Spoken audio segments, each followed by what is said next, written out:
Пълнено агне.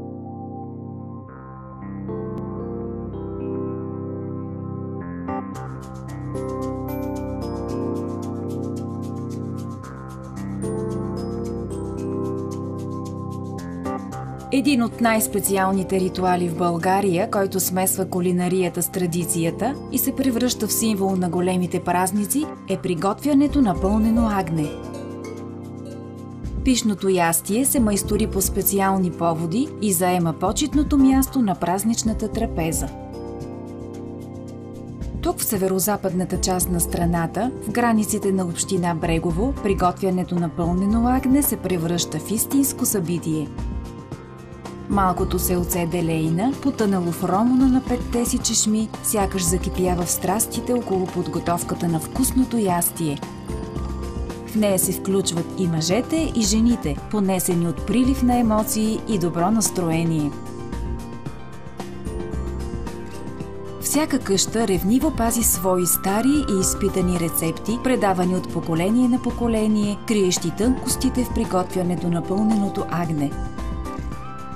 Но до апетитния резултат се стига след дълга и деликатна процедура, която обикновено започва още в ранни зори.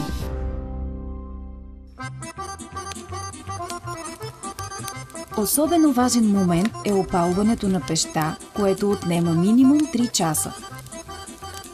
През това време се приготвя самото агне. Вариантите за плънка са различни, но в село Делейна рецептата е по-скоро класическа. Промените в нея зависят от наличните продукти, вкуса и въображението на майсторите. Според събитието и поканените гости се избира и колко да е голямо животното. Дреболиите и вътрешностите от него се почистват предварително. Сваряват се в подсолена вода, а след като изстинат се кълцат наситно.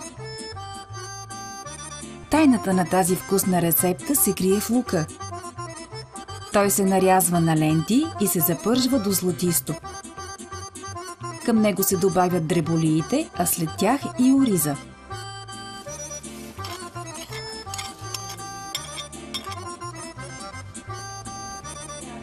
Плънката се овкусява с сол, копър и джоджен. Вътрешността на агнето се осолява, а след това внимателно започва да се сипва плънката.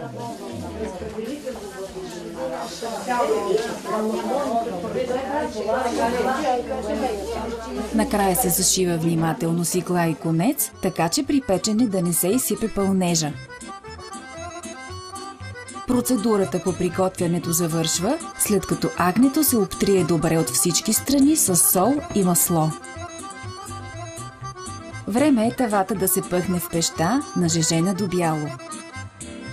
Преди това обаче в нея се наливат вода и бира, издават златната си формула делейнчани. За да стане с хрупкава златиста коричка отвън, с крехко месце отвътре и вкусна плънка с омайващ аромат, агнето трябва да се пече около 5-6 часа.